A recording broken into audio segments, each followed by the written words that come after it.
হিসাবেতে 27 বছর মূলে এক রজনী গো, মেরাজের কাহিনী তোরা শুনলে হবে জ্ঞানী গো, মেরাজের কাহিনী। মুসলমানদের প্রধান কাবা বাইতুল হেরেম, তৃতীয় বাইতুল মুকাদ্দাস জেরুজালেম। সেই কাবা ছিল যখন খ্রিস্টানের অধীনে, পাদ্রী একজন ছিল বাইরে খ্রিস্টান বিধানে।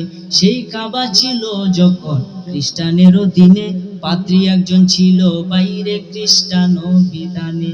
কাবাগরের দায়িত্বে ছিল সেই পাদ্রী, সন্ধ্যাবাতি জ্বালাইয়া দিত কাবা বন্ধ করি। প্রত্যেক দিনের মতোই পাদ্রী ওই দিন সন্ধ্যাবেলা বন্ধ করতেছে কাবা লাগাইয়া তালা। মূল দরজায় এসে যখন দিল একটা টান, আজ কেন দরজা বাঁকা হয় না রে সমান, বলেন না সুবহান। মূল দরজায় এসে যখন দিল একটা টান, আজ কেন দরজা বাঁকা হয় না রে সমান। ওরে কেমনে লাগাইবে তালা গো, ওরে কেমনে লাগাইবে তালা, করছে টানা টানি গো, মেরাজের কাহিনী তোরা শুনলে হবে জ্ঞানী গো, মেরাজের কাহিনী। টানা সবাই চলো মদিনা, ইমানে স্বাদ পেতে হলে সবাই চলো মদিনা। ইমানদাররা ভালোবেসে বারবার যাই নবীর দেশে, ইমানদাররা ভালোবেসে বারবার যাই নবীর দেশে। তাই তো দিলে শান্তি আসে, তাই তো দিলে শান্তি আসে, অশান্তি আর থাকে না। মদিনা ইমানের বাড়ি, ইমানদারের ঠিকানা বাবা, ইমানদারের ঠিকানা। ইমানে স্বাদ পেতে হলে চলো মদিনা, ইমানে স্বাদ পেতে হলে সবাই চলো মদিনা। আরে এই খলিলের কিছুই তো নাই, নবী নবী কইরা বেড়ায়, এই অধমের কিছুই তো নাই, নবী নবী কইরা বেড়ায়। একবার যদি নবীকে পায়, একবার যদি নবীকে পাই, যাবে সকল যন্ত্রণা। মদিনা ইমানের বাড়ি, ইমানদারের ঠিকানা বাবা, ইমানদারের ঠিকানা। ইমানে স্বাদ পেতে হলে সবাই চলো মদিনা, ইমানে স্বাদ পেতে হলে। ইমানদার নবীর চরণে কোরআন হাদিস জেনে শুনে, ইমানদার নবীর চরণে কোরআন হাদিস জেনে শুনে, নবীজির গান সদাই শুনে, নবীজির গান সদাই শুনে, যাইতে সোনার মদিনা। মদিনা ইমানের বাড়ি, ইমানদারের ঠিকানা বাবা, ইমানদারের ঠিকানা। ইমানে স্বাদ পেতে হলে সবাই চলো মদিনা, ইমানে স্বাদ পেতে হলে সবাই চলো মদিনা। আল্লাহুম্মা সাইয়্যিদিনা মাওলানা মুহাম্মদ ওয়া আলা আলি সাইয়্যিদিনা নবীর ইশকে এই দুনিয়ায়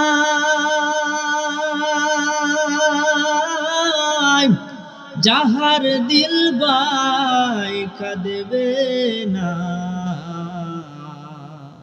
রোজ হাসরে বাইজান তারা নবীজির শাফায়াত পাবে না। আল্লাহুম্মা সাল্লি, মাশাআল্লাহ, মারহাবা, মাওলানা মুহাম্মদ ওয়া আলা আলি সাইয়্যিদিনা। قال قال رسول الله صلى الله عليه وسلم جددوا إيمانكم بقول لا إله لا সবাই লা ইলাহা ইল্লাল্লাহ লা ইলাহা সবাই লা ইলাহা ইল্লাল্লাহ লা ইলাহা ওরে জিকির করে না শেখগণ আহা জিকিরে মজাইয়া মন এই জিকিরে হয় দিল রোশন বাবা ইমানের সাথে হয় মরণ লা ইলাহা সবাই লা ইলাহা ইল্লাল্লাহ লা ইলাহা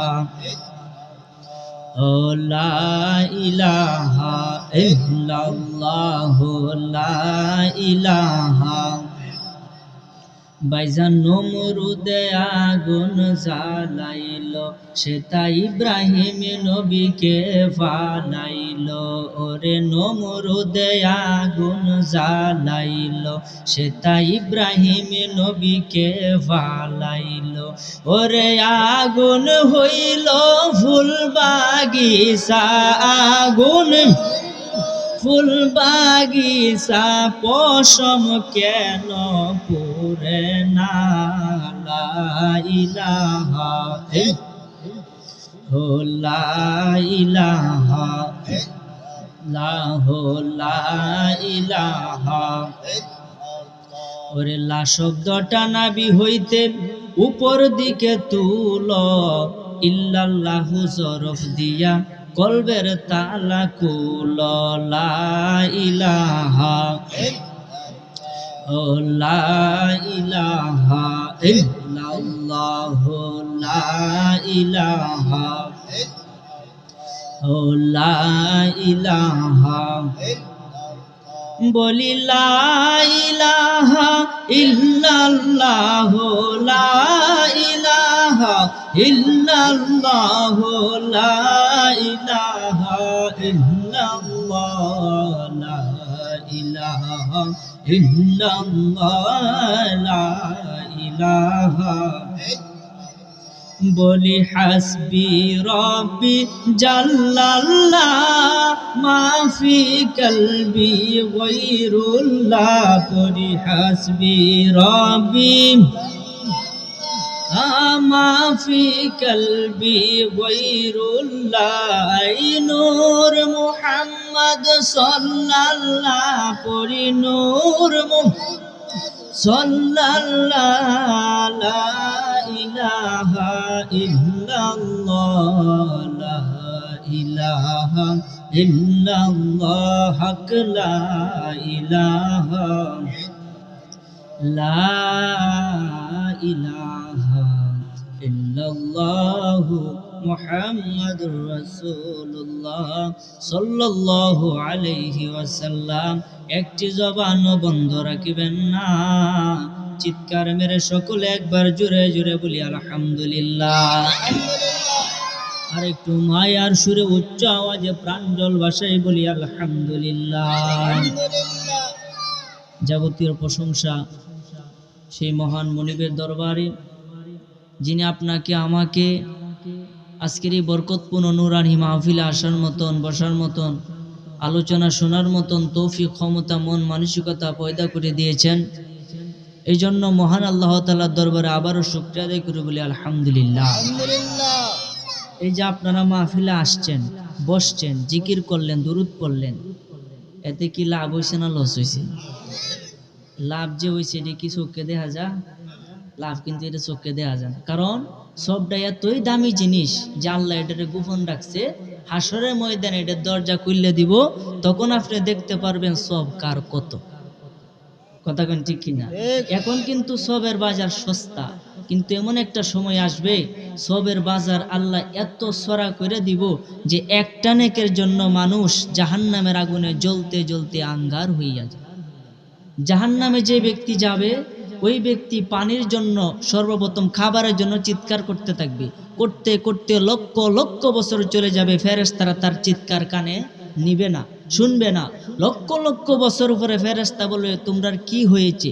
বলবে আমাদের খিদা লাগছে, আমাদের খাওন দেও। তখনই ফেরেশতারা আল্লাহর দরবারে যাইব, গিয়া বলবো মাওলা তোমার বান্দারা তো খাবার চাইতেছে জাহান্নামে থাইকা, তো এখন কি করতাম? আল্লাহর এই ফায়সালা দিতে আরো লক্ষ লক্ষ বছর যাইব।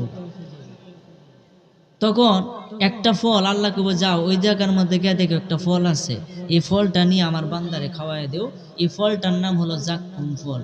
এই ফলটা নিয়ে যখন জাহান্নামীদেরকে খাওয়া দেওয়া হবে, এটা হলো একটা কাঁটাযুক্ত ফল। হাতে নেওয়ার সাথে সাথে সে গলার ভিতরে দিবে, গলা যাওয়ার সঙ্গে সঙ্গে চতুর্দিক দিকে কাঁটা এমনভাবে বাহির হবে, এখান দিয়ে কাঁটাই সামনে দিয়ে বেরোবো, পিছন দিয়ে কাঁটা, চতুর্দিক দিয়ে কাঁটা বেরোবো, আর সে যন্ত্রণায় আরো ছটফট করতে থাকে। তখন বলবে আল্লাহ একটু পানি দেও, গিরো লাগছে, যাতে গিরোটা ছুড়া, একটু পানি দেও। ফল খাওয়ার আগে তো ভালো আসলাম, পানি দেও। পানি চাইতে চাইতে চিল্লাইতে চিল্লাইতে আরো লক্ষ লক্ষ বছর চলে যাবে।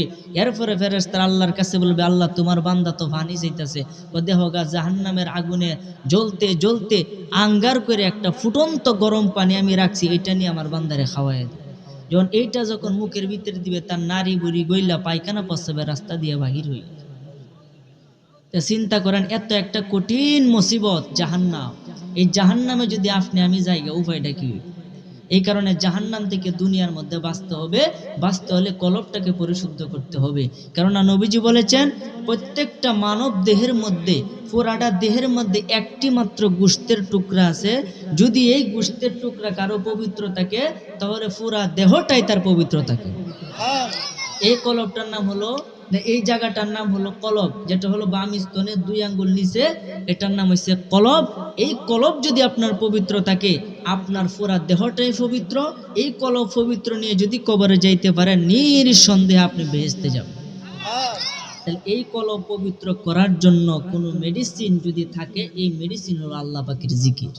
এই যে আপনারা তখন জিকির করছেন, থেকে লাভ হয়েছে না? তাহলে আসুন আমাদের কলব থেকে পবিত্র করার নিয়তে আবারও কয়েক মুর্তবা ইসমে আজম আল্লাহ পাকের জাতির নামের জিকির করি। আল্লাহ আল্লাহ আল্লাহ আল্লাহ আল্লাহ আল্লাহ আল্লাহ মাশাআল্লাহ আল্লাহ আল্লাহ আল্লাহ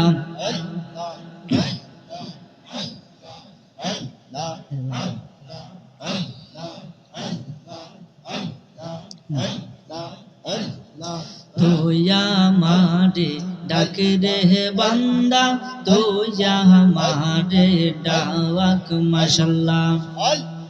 ডাইকা হইলেন ওলি যিনি, শাহজালাল নাম যার, শুনি সুরমা নদী পার হয়ে যায়, সুরমা নদী পার হয়ে যাই, বিছানা যার পাক। তুই আমারে ডাক রে বান্দা, তুই আমারে ডাক মাশাআল্লাহ। মারহাবা আল্লাহ আল্লাহ। মন ভরিয়া ডাকলে বান্দা, মন ভরিয়া ডাকলে বান্দা, গোনা পাইবে মাফ। তুই আমারে ডাক রে বান্দা, তুই আমারে ডাক মাশাআল্লাহ আল্লাহ আল্লাহ। ডাইকা হইলেন ওলি যিনি, গাউসুল আজম নাম যার, শুনি বেলায়েতের আলো দিজে, বেলায়েতের আলো দিয়ে উজ্জ্বল হয় বাগদাদ। তুই আমারে ডাক রে বান্দা, তুই আমারে ডাক মাশাআল্লাহ আল্লাহ আল্লাহ। তুই আমারে ডাক রে বান্দা, তুই আমারে ডাক মাশাআল্লাহ আল্লাহ আল্লাহ। আল্লাহ ও আল্লাহু রে মন আল্লাহ কর সাধনা ওরে আল্লাহর জিকির না করিলে কালব জিন্দা হবে না তোমার আল্লাহর জিকির না করিলে কালব জিন্দা হইবে না আল্লাহ আল্লাহু রে মন আল্লাহ কর সাধনা মাশাআল্লাহ আল্লাহ আল্লাহ বট বৃক্ষ তরুলতা সবুজ গাছের যতই পাতা বট বৃক্ষ তরুলতা সবুজ গাছের যতই পাতা জিকিরেতে নাইসে মাথা নয়ন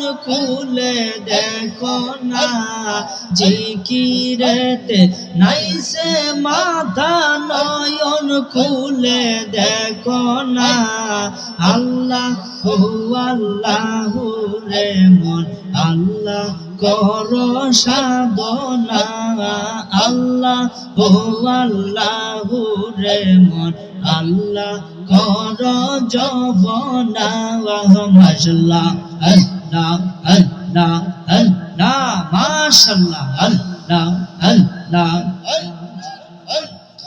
আসমান জমিন গ্রহ তারা আল্লাহর জিকির করে তারা আসমান জমিন গ্রহ তারা আল্লাহর জিকির করে তারা মানুষ হইয়া কেন তোমরা আল্লাহর জিকির করো না আল্লাহ আল্লাহু রে মন আল্লাহ কর সাধনা আল্লাহ আল্লাহু রে মন আল্লাহ কর যবনা মাশাআল্লাহ আল্লাহ আল্লাহ আল্লাহ মাশাআল্লাহ আল্লাহ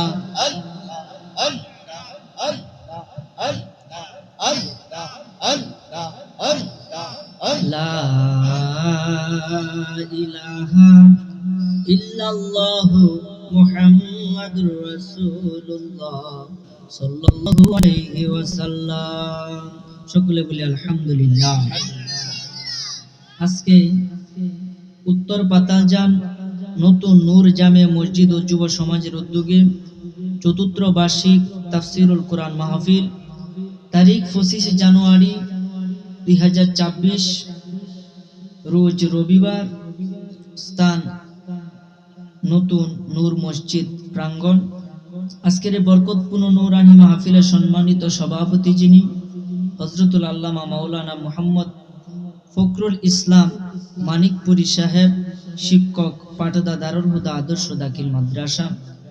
আজকের মাহফিলে যিনি প্রধান অতিথি বিশিষ্ট মিডিয়া ব্যক্তিত্ব শায়েখ আব্দুল্লাহ আল মামুন দামাত বারকাতুহু, মুহতামিম বাইতুল কদর মসজিদ ও মাদ্রাসা কমপ্লেক্স নূরে সালাহা বারাটা ঢাকা।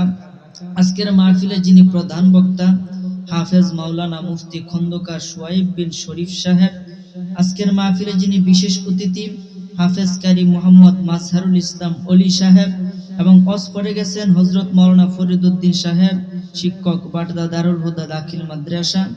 এবং আপনাদের সম্মুখে খুবই সুললিত কণ্ঠে ওয়াজ পড়েছেন আমার বাম পাশে বসা হযরতুল আল্লামা মাওলানা মুহাম্মদ বাইজিদ হোসেন সালাহ সাহেব, ইমাম, আনন্দবাজার জামে মসজিদ করিমগঞ্জ। বারাকাল্লাহু ফি হায়াতি, উচ্চ আওয়াজে বলেন আমিন। আজকের মাহফিলে যিনি পরিচালনার দায়িত্বে আছেন হাফেজ হযরত মাওলানা মুহাম্মদ আলমগীর হোসেন সাহেব, ইমাম, পাতালজান নতুন নূর জামিয়া মসজিদ। এবং আমার ডান পাশে বসা আমার পিতা হযরত মাওলানা আব্দুল বারিক সাহেব, এবং আমার সামনে আমার বাবার সমতুল্য মুরব্বী বাবা জিরাজ, যুবক বায়ারা, সমবয়সী বন্ধুরা, পর্দার আড়াল থেকে ওয়াজ শুনতেছেন আমার মা ও বোনেরা, প্রত্যেকের খেদমতে আমি গুনাহগারের অন্তরে অন্তঃস্থল থেকে মুসলিম উম্মাহর শান্তির বাণী সালাম, আসসালামু আলাইকুম ওয়া রাহমাতুল্লাহি ওয়া বারাকাতুহু। এই কনকনে শীতের মধ্যে আপনারা এত মানুষ এখানে সমবেত হয়েছেন, এই জন্য আলহামদুলিল্লাহ আমি খুশি। মূলত আমি কয়েকদিন যাবত, অনেক দিন যাবতই অসুস্থ। এই কারণে মানে শারীরিক এবং মানুষের দ্বারা তো ক্ষতিগ্রস্ত। যাই হোক, আল্লাহ যেন প্রত্যেক বালা মুসিবত থেকে আমাদের সকলকে হেফাজতে রেখে বলেন আমিন। যাই হোক, আমি সর্বপ্রথম আপনাদের সামনে গিয়ে একটি আয়াতে কারিমা তেলাওয়াত করেছি পবিত্র কালামুল্লাহ শরীফ হইতে।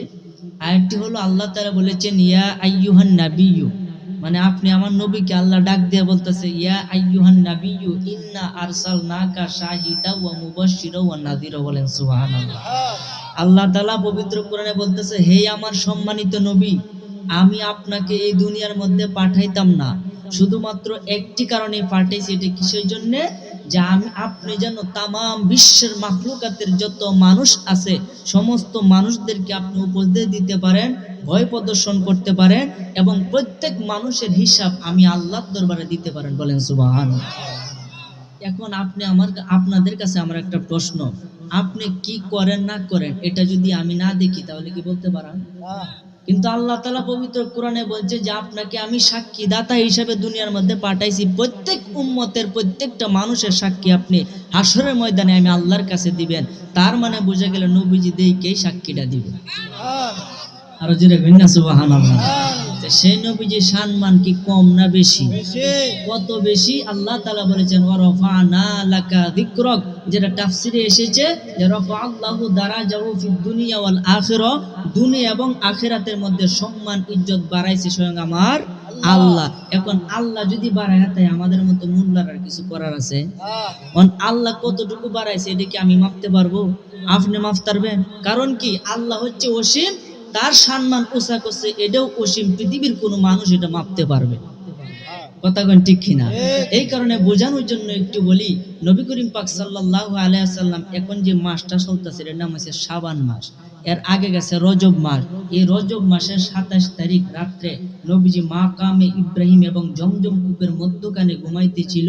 এই মুহূর্তে আল্লাহ রাব্বুল আলামিন জিব্রাইলকে বলল, জিব্রাইল যাও, নবীজিকে আমি আল্লাহর দরবারে নিয়ে আসো। বলেন সুবহানাল্লাহ। এই যে একটা মেরাজের কাহিনী হয়েছে, কয় বছর আলাপ হয়েছে? ২৭ বছর আলাপ হয়েছে। এই কারণে তো আমি সুরে সুরে কই, হিসাবেতে ২৭ বছর মূলে এক রজনী গো, মেরাজের কাহিনী তোরা শুনলে হবে জ্ঞানী গো, মেরাজের কাহিনী। মুসলমানদের প্রধান কাবা বাইতুল হেরেম, তৃতীয় বাইতুল মুকাদ্দাস জেরুজালেম। সেই কাবা ছিল যখন খ্রিস্টানের অধীনে, পাদ্রী একজন ছিল বাইরে খ্রিস্টান বিধানে। সেই কাবা ছিল যখন খ্রিস্টানের অধীনে, পাদ্রী একজন ছিল বাইরে খ্রিস্টান বিধানে। কাবা ঘরের দায়িত্বে ছিল সেই পাদ্রী, সন্ধ্যা বাতি জ্বালাইয়া দিত কাবা বন্ধ করি। প্রত্যেক দিনের মতোই পাদ্রী ওই দিন সন্ধ্যা বেলা বন্ধ করতেছে কাবা লাগাইয়া তালা। মূল দরজায় এসে যখন দিল একটা টান, আজ কেন দরজা বাঁকা হয় না রে সমান। বলেন না সুবহানাল্লাহ। মূল দরজায় এসে যখন দিল একটা টান, আজ কেন দরজা বাঁকা হয় না রে সমান। ওরে কেমনে লাগাইবে তালা গো, ওরে কেমনে লাগাইবে তালা, করছে টানা টানি গো, মেরাজের কাহিনী তোরা শুনলে হবে জ্ঞানী গো, মেরাজের কাহিনী। টানা টানি কইরা পাদ্রী চলিলেন সোজা, আনিলেন এক কাঠমিস্ত্রি ঠিক করতে দরজা। দরজা দেখে কাঠমিস্ত্রি পাদ্রীকে বলে, ঠিক করতে লাগিবে সময়, আসবো কাল সকালে। এই কথা বলিয়া মিস্ত্রি করিলেন গমন, পাদ্রীও যাইয়া নিজের ঘরে করিলেন শয়ন।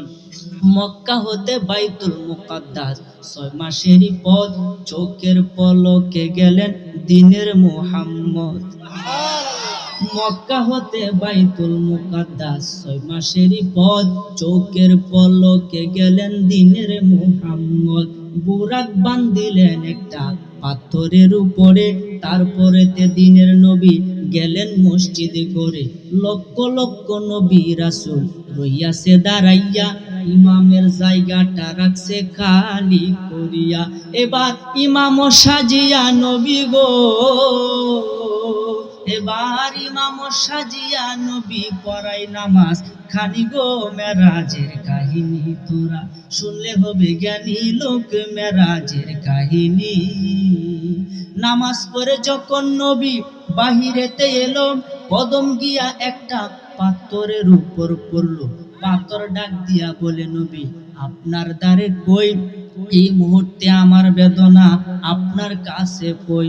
দয়াল নবীর কাছে ওই পাথর বলে যে, কান দিয়া একটা মিনতি করি শুনেন মন দিয়া।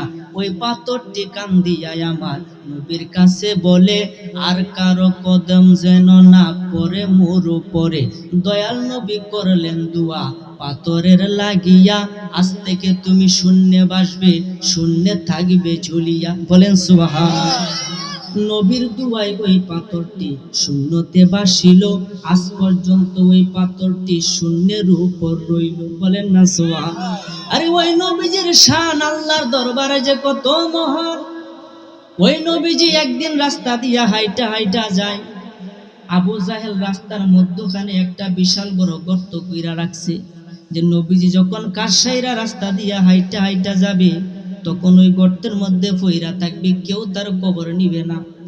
এই ভেবে আবু জাহেল নবীজির জন্য রাস্তার মধ্যখানে একটা বিশাল বড় গর্ত, এই গর্ত গাইরে সে আড়ালে দাঁড়ায় রইছে, যেন যখন নবীজি আসবে তখন এই গর্তের মধ্যে পইরা যাবে আর সে আনন্দ পাবে। আবু জাহেল তো আবু জাহেলি, কারণ কি আবু জাহেলের দেখিয়া নবীজিরে দেখিয়া কইতাছে, ও নবীজির মাঝে তো কুৎসিত মানুষ পৃথিবীতে একটা নয়। বলেন নাউজুবিল্লাহ। আর আবু বকর নবীজিরে দেখে কইতাছে, আপনার মতো এত সুন্দর সুপুরুষ আমার নজরে আর কাউরে দেখছি না। দুইজনেই কিন্তু নবীজিরে দেখছে, একজন করছে প্রশংসা, একজনে করছে নিন্দা। এখন নবীজির কাছে সাহাবীরা কয়, হুজুর আবু বকর যে কথাটা কইলো, আবু বকর ঠিক বলছে। কতে আবু জাহেল কইছে, কয়টাও ঠিকই কইছে। বলেন সুবহানাল্লাহ। কয়টা কেমনে? একজন কইছে ভালো, আরেকজন কইছে খারাপ, তে দুইটা ঠিক হয় কেমনে? আমার নবী আপনার নবী, সাউন্ড ঠিক করুন। আমার নবী আপনার নবী ডাক দিয়া কয়, সাহাবীরা রে তোরা শুনে রাখ, শুনে রাখ। আবু জাহেল আমার দেখিয়া কইছে আমি খারাপ, আমি খুব সুন্দর, আমি ভালো না, এটা ঠিক বলছে। আর আবু বকর কইছে আমি অনেক সুন্দর, এটাও ঠিক কইছে। কেমনে? আমি নবী হইলাম আল্লাহ দেখার আয়না, আমি নবী হইলাম আল্লাহ দেখার আয়না। আয়নার সামনে দাঁড়াইলে মানুষ নিজেকে দেখে, যদি এখানে একটু কালি ভরাইয়া আয়নার সামনে দাঁড়ায়, আপনার চেহারাটা কালি শুদ্ধাই কিন্তু আয়নার মধ্যে ভাসবে। ঠিক তেমনি ভাবে আবু জাহেল আমার দিকে তাকাইয়া সে আমাকে দেখে নাই, সে তার নিজেরে দেখছে, নিজের মনরে দেখছে, নিজের কলবরে দেখছে। কারণ তার কলব, তার মন হইছে অপবিত্র, তার মন হইছে একটা কালো কুসকুসা, তার মন হইছে একটা অন্ধকারে নিমজ্জিত। এই কারণে আমার দেখে সে কইছে খারাপ। আর আবু বকরের মন হইছে উজ্জ্বল নক্ষত্রের মতো, এই জন্য আমার দেখে সে নিজেরে দেখছে, তার মানে নিজের মন রে দেখছে। তার মানে আবু বকরের মন হলো মহা পবিত্র। চিন্তা করে কেমন ভালোবাসতো নবীজিকে তার, আর আমরা কেমন ভালোবাসি। হ্যাঁ, আমরা 3 বার সেভ না করলে বাতি কেউ রজম হয় না। কথা বলেন ঠিক কিনা? বিড়ি সিগারেট সহ বাবা সহ অনেকে অনেক তামাশার মধ্যে আছে। বাবা রে, নবীর সামনে আপনি মুখটা দেখাবেন কেন? কোন মুখটা নিয়ে নবীর সামনে দাঁড়াইবেন? একবার তো আপনার বাবা দরকার যে আমি তো সারা জীবন এই পৃথিবীর মধ্যে থাকবো না। বাবা রে, একদিন নবীজি আবু বকর রাদিয়াল্লাহু তাআলা আনহুকে নবীজি কেমন ভালোবাসতেন দেখেন। একদিন নবীজি আবু বকরের খবর দিছে, আবু বকর একজন লোক পাঠাইছে, যাও গিয়ে আবু বকরের ডাকে লই আও। আবু বকর রাদিয়াল্লাহু তাআলা আনহু ডাককে আনতে গেছে, তিনি ঘরের ভিতরে কিছু নাই, কি করবো? হঠাৎ করে তার স্ত্রীর বলে ঘরের ভিতরে কিছু আছে। নবীজি ডাক দিয়েছে যাওয়ার লাগে, একটা কাপড় চাপড় দিও। তখন কাপড় চাপড় তো কিচ্ছু নাই ঘরের ভিতরে, কি দেম আপনারে? আর কিছুই না, একটা বস্তা আছে, এই বস্তাটা দিতে। তো এই বস্তা দিছে, খেজুর পাতাতে সিলাই করে বস্তা পইরা যখন নবীজির দরবারে আসতেছে, আবু বকর আসার আগেই হযরত জিব্রাইল আমিন একটা সালার সডের বস্তার একটা জুব্বা পরে নবীজির দরবারে হাজির হইয়া গেছে। মাই কিতা করে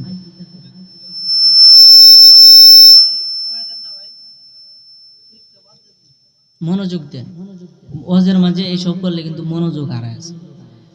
নবীজি ডাক দিয়া কয়, জিব্রাইল তুমি আজকে সালার শট পরে আমি নবীর দরবারে কেন আসছো? আমি তো এটার মারে বহুত বুঝতে পারতেছি না, একটু আমারে কইলা কও নবীজি জানে কি জানে না? নবীজি জানে, আমাদেরকে জানানোর জন্য হযরতে জিবরাইল আমিনকে প্রশ্ন করেন, জিবরাইল তুমি কেন আজকের এই সালাত শট পড়েছো, আবার কি খেজুর পাতা দিয়ে সেলাই করা? জিবরাইল একটা ডাক দিয়া কয়, নবী গো আকাশের দিকে একটু তাকায়া দেখেন। নবীজি আকাশের দিকে তাকাইছে, তাকায়া দেখে lakh lakh crore crore million trillion billion যত ফেরেশতা আছে সব ফেরেশতারা একটা সালা শটের জুব্বা পইরা রইছে।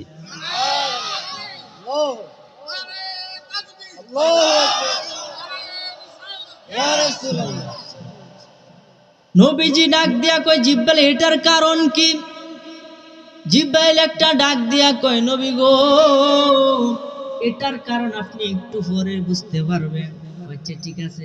একটু পরে আবু বকর নবীজির দরবারে আইলো, একটা সালার শটের জুব্বা পরে, আবার খেজুর পাতা দিয়ে সেলাই করা।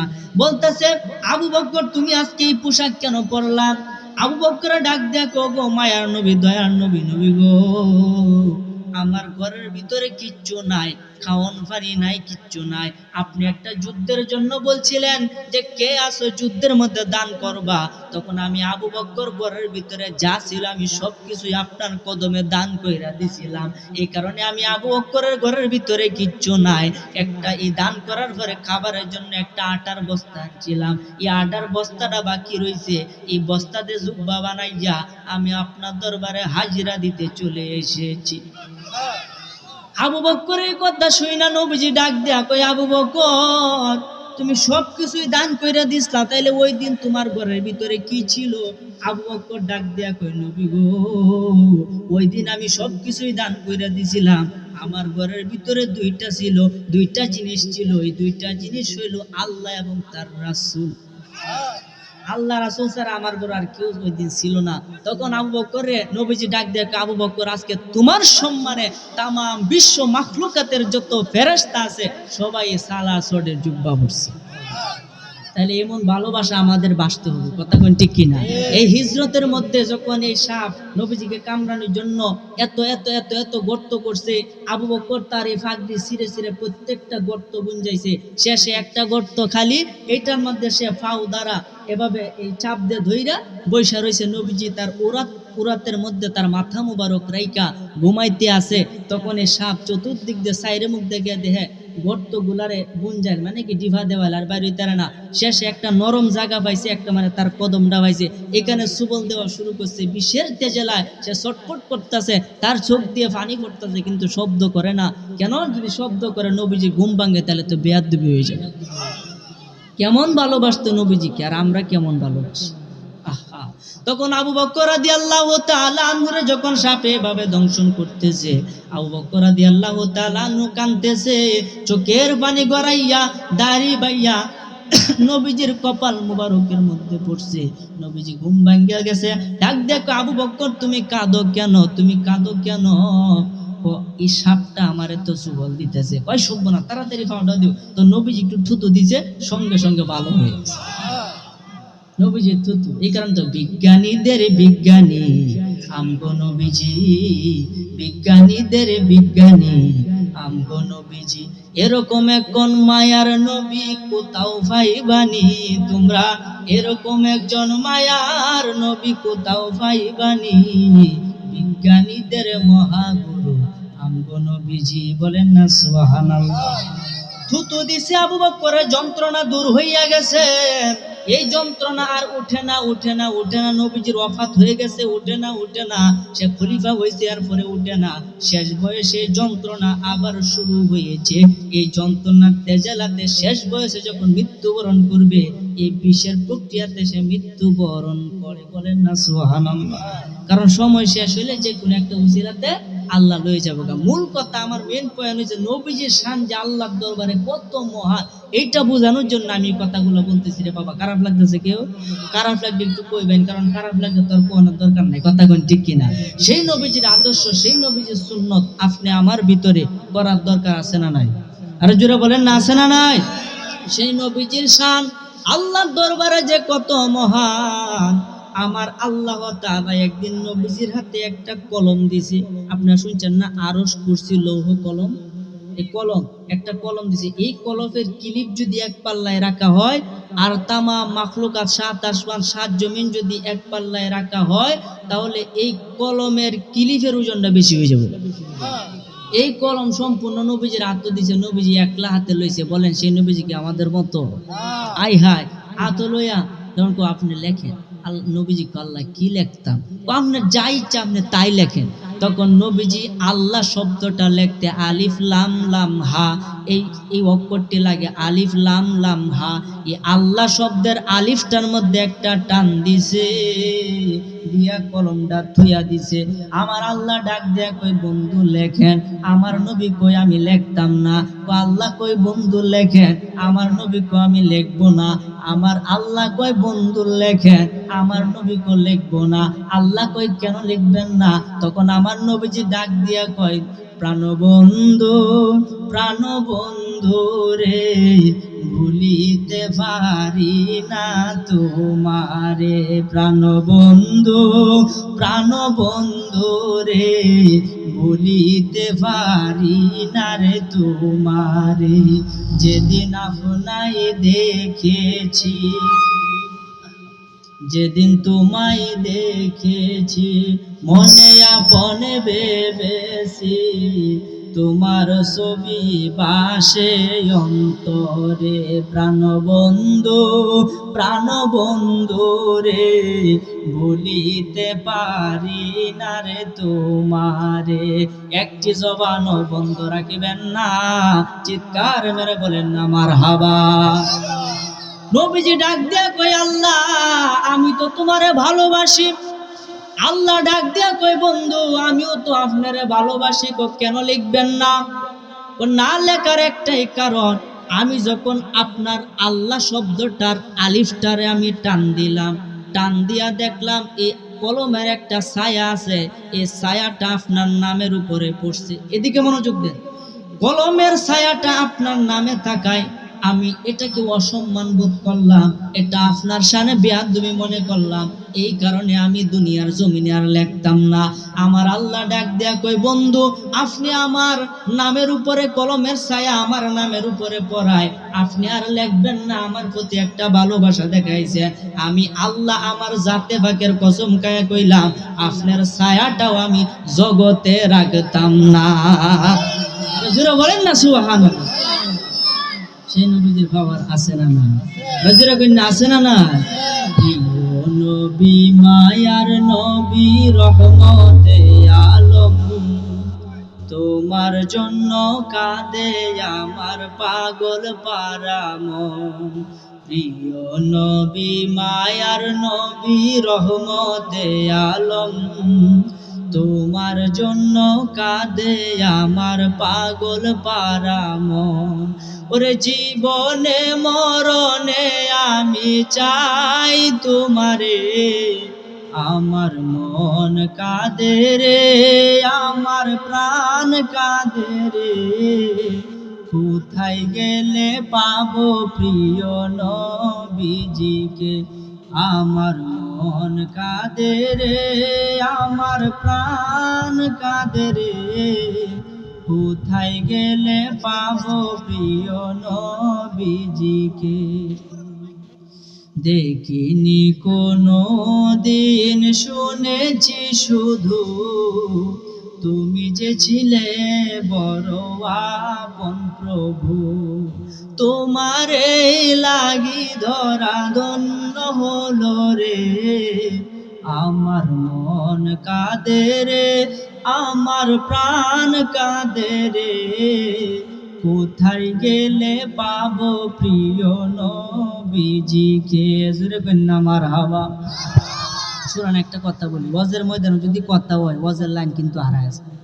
আমি অনুরোধ করবো আর কেউ যেন কথাবার্তা না করে, মাইক ঠিক করবে। আউট মানুষে কথা না বললেই ভালো হয়, কারণ এটা আমার কানে আসলে লাইনটা আমি হারায় না। কথা বলেন ঠিক কিনা? ওয়াজ করলে কিন্তু একটু মনোযোগ দিয়ে ভালো লাগে। আপনি এত না বুঝুন আমি কত চিল্লাই গেলাম গা, লাভটা কি হইলো? চলে উঠতে কইবেন হ্যাঁ দেখছি এর কি ওয়াজটা বলছি। কিস্তায় বুঝলাম না। মেন কথা আমি বুঝাইতে চাইতেছি নবীজি আপনি আমার জন্য কতটুকু কষ্ট করছে, আর আল্লাহর দরবারে নবীজির শানটা কত, আর আমরা তার সুন্নতটা কতটুকু ভালোবাসতেছি। আমরা মুসলমান হইয়া, মানুষ হইয়া তার সুন্নতটা কতটুকু নিজের জীবনে ধারণ করতে পারলাম, এইটা বোঝানোর চেষ্টা করতেছি। আপনারা বুঝতেছেন নি আমার কথা? বুঝেননি? নবীজি কি মারা গেছে না হায়াতুন নবী? হায়াতুন নবী কেমনে? হযরত আজরাইল আলাইহিস সালাম যখন নবীজির দরবারে গেছে তার জানটাকে কবজ করার জন্য গিয়া দরজার মধ্যে দাঁড়ায় রয়েছে, নবীজিকে বুঝি আয়া পড়ো, বলেন সুবহানাল্লাহ, বুঝি আয়া পড়ো। তখন মা আয়েশা সিদ্দিকারে কইছে আমার মিসকটি দেও, দাঁতটা ব্রাশ করি। মিসক দিছে, নবীজির অনেকগুলি মিসওয়াক ছিল, মিসক মুবারক দ্বারা দাঁতগুলারে পরিষ্কার করলেন, ওযু করলেন, করার পরে কইতাছে আজরাইল আমারে মারবা, আচ্ছা মারা লাও।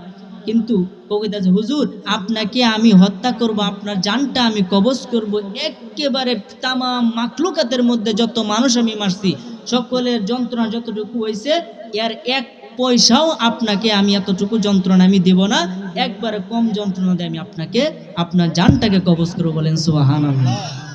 তখন আজরাইল যখন নবীজির জানটাকে কবজ করার জন্য হাত দিছে, নবীজি ডাক দেয়া কই আজরাইল তুমি রে কি করতেছো? আমার তো মনে হইতাছে একবারে কলজা মঞ্জা ছিঁড়ে উঠতেছে, এত কষ্ট আমার উম্মতের কি আরো বেশি হইব? হুজুর আপনার উম্মতের যে কত কষ্ট হইব এটার হিসাবই নাই। তখন নবীজি ডাক দেয়া কই তাইলে আজরাইল আমার যাবতীয় উম্মতের মৃত্যুর যন্ত্রণা যতটুকু হবে আমি নবীজিকে এতটুকু দেওয়ার পর আমার উম্মতের কষ্ট দিব। আর সেই নবীজিরে আমরা চিনি না, তাসকিন, হ্যাঁ? আর সেই নবীজি আপনি আমার জন্য কতটুকু করছে আমরা সেই নবীজিরে বললেছি। এই জীবনটা আপনি নবীজির সামনে মুখটা দেয় কেমনে, আমি তো এই চিন্তাই করে বাঁচি না। এই কারণে নবীজির সুন্নত আমাদের ভিতরে ধারণ করার দরকার আছে না নাই? আরো জোরে বলেন না, আছে না নাই? ওই নবীজির যখন রূহ মুবারকটা আজরাইলে বাহির করলো, বাহির করার পরে আজরাইল লইয়া দাঁড়াইতে পারে না, আজরাইল মাটির তলে কুপে যাইতাছে, মাটির নিচে গায়রা যাইতেছে, বলে আল্লাহ এখন কিতা করতাম, তোমার নবীজির রূহ এত ভারী এত ওজন আমি তো রাখতে পারতেছি না, এখন আমি কি করব? আল্লাহ ডাক দেয়া কয় আজরাইল আমার নবীজির রূহটা এত ওজন তুমি রাখতে পারবা না, তাড়াতাড়ি আমি নবীর প্রতি দুরূদ শরীফ পড়ো। দুরূদ পড়লে একটু হালকা হইব। তখন মতান্তরে 7 বার অথবা 11 বার সে কি করছে? দুরূদ শরীফ পড়ছে। এই কারণে আমরা প্রত্যেক কার্যের শুরুতে 11 বার দুরূদ শরীফ পড়ি। কথা কোন ঠিক কিনা? 11 বার দুরূদ শরীফ পড়লে আপনি যে কোনো দোয়া আল্লাহর দরবারে কবুল হয়ে যায়, বলেন না সুবহানাল্লাহ। 11 বার দুরূদ শরীফ পড়ছে পরে একটু হালকা হইছে, তখন চোখের ফাটতি মারার আগে তামাম বিশ্বের মাখলুকাতের মধ্যে একটা কোরআন দিছে, বলেন সুবহানাল্লাহ। একটা কোরআন দিছে কেন? যে নবীর রূহটারে কোন জায়গার মধ্যে রাখা যায়, একটা পবিত্র স্থান খুঁজতেছে। চোখের ফাটতি মারার আগে তামাম বিশ্ব মাখলুকাতের মধ্যে একটা কোরআন দিছে, কিন্তু নবীজির প্রাণ মুবারকটা, রূহ মুবারকটা এমন জায়গার মধ্যে রাখবে, একটা পবিত্র জায়গা তামাম বিশ্বের মাখলুকাতের মধ্যে কোথাও নাই। আসমান দেখছে নাই, আরশে আজিম দেখছে ওইখানেও নাই, কোন জায়গার মধ্যে নবীজির রূহ মুবারক সম্মানের মতো তাকার একটা জায়গা নাই। আল্লাহর দরবারে কই আল্লাহ এখন এই রূহ মুবারক কি করব?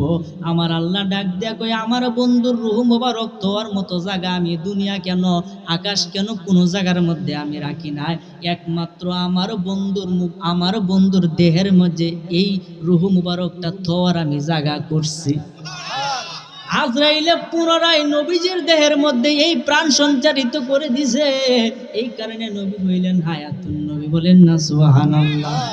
আরে মরে নাই রে, মরে নাই রে, লুকায়া রইছে, আরে মরে নাই রে, মরে নাই রে, লুকায়া রইছে, বেঈমানেরা বলে নবী মরিয়া গেছে, ইচ্ছা করলে নবী মরে থাকতে পারতো আর সবরে, ইচ্ছা করলে নবী মরে থাকতে পারতো আর সবরে, উম্মতের কারণে নবী মদিনায় শুইছে, আরে উম্মতের কারণে নবী মদিনায় শুইছে, আরে বেঈমানেরা বলে নবী মরিয়া গেছে। কথা বলেন ঠিক কিনা?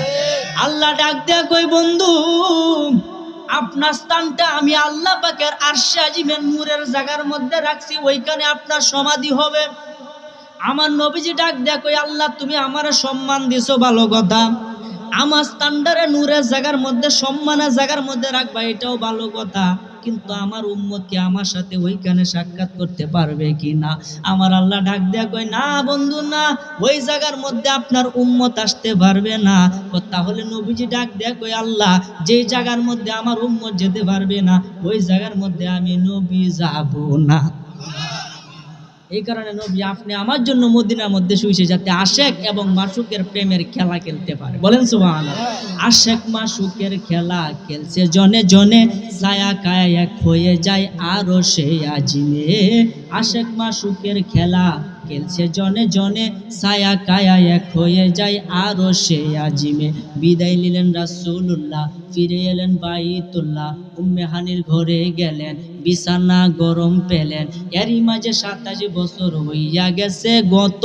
আমার আল্লাহ বলে, আমার দোস্ত আমারই মতো, তুমি আরো কিছু সময় থাকো, তুমি আরো কিছু সময় থাকো, প্রেমের খেলা তোমায় নিয়ে খেলবো। ও একটু দাঁড়াও দাঁড়াও ইয়া রাসূলুল্লাহ, আমার নয়ন ভরে তোমায় দেখবো। জোরে বলেন না সুবহানাল্লাহ। এক রাত্র নবী ছিলেন উম্মে হানির ঘরে, তখন জিব্রাইল আসিয়া তারে বলে বিনয় করে। এক রাত্র নবী ছিলেন উম্মে হানির ঘরে, ওরে জিব্রাইল আসিয়া তারে বলে বিনয় করে, ডেকেছেন আল্লাহ পাকে, মেরাজ হবে আপনার সাথে। মেরাজে গেলেন নবী, আলাপন হলো সবই। বিদায় বেলায় আল্লাহ তাআলা হইলেন বেকারার। আমার আল্লাহ বলে, দেখার ইশাদ মিটলো না আমার, ও তুমি আরো কিছু সময় থাকো, প্রেমের খেলা তোমায় নিয়ে খেলবো। ও একটু দাঁড়াও দাঁড়াও ইয়া রাসূলুল্লাহ, আমার নয়ন ভরে তোমায় দেখবো। যেরকম সুবহানাল্লাহ। এই শানের মাঝে অনেকে ভুল ধরে যে একটু দাঁড়াও দাঁড়াও ইয়া রাসূলুল্লাহ, নবীজির আদেশ করলা তুমি, নবীজি খারাপ তো না। আমি বলি না, এটা আল্লাহ তার বন্ধুরে বলছে। বলেন সুবহানাল্লাহ। মেরাজতে যখন নবীজি ফিরে আসবে, 27 বছর আলাপ আলোচনা করছে, বেহেশত দেখছে, দুজক দেখছে, কোনটা কিরকম সবকিছু দেখিয়া নবীজি আমাদের কাছে বর্ণনা করছে। তখন একজন কইতাছে, আবু জাহেল গেছে দৌড়ে আবু বকরের কাছে, আবু বকর তোমার নবী জানো কিতা কইতাছে? ও কি কইতাছে? ওই এক রাতের সামান্য অংশের মাঝে বিলে 27 বছর গপ করে আয়া বসছে। বলেন না সুবহানাল্লাহ। তখন তো কি নবীজি কথা কইছে, ও নবীজি কথা কইছে, এটা কি বিশ্বাস করা যায়? ও নবী যদি কইয়া তাই আমি আবু বকর এখনই বিশ্বাস করে নিল। আবু বকর কতটুকু নবীজির প্রেমিক ছিল, এই কথা গেছে নবীজির কানো, যে আপনার কথা শোনা মাত্রই আবু বকর বিশ্বাস করে ফেলছে। তখন আবু বকরে ডাক দিয়া কই, কি গো আবু বকর, আমি যে এক রাত্রে সামান্য অংশের মধ্যে 27 বছর আল্লাহর সাথে প্রেমের আলাপ করে আইছি, জান্নাত জাহান্নাম সবকিছু আমি দেখি আইছি, আমার সাহাবীরা মানতে তো একটু দেরি করছে, তুমি শোনা মাত্রই কেমনে বিশ্বাস করলা? ডাক দেয়া কই, ইয়া রাসূলুল্লাহ ইয়া হাবিবাল্লাহ, আমরা আল্লাহকে দেখি নাই, কিন্তু আপনি বলছেন আল্লাহ আমরা মেনে নিছি।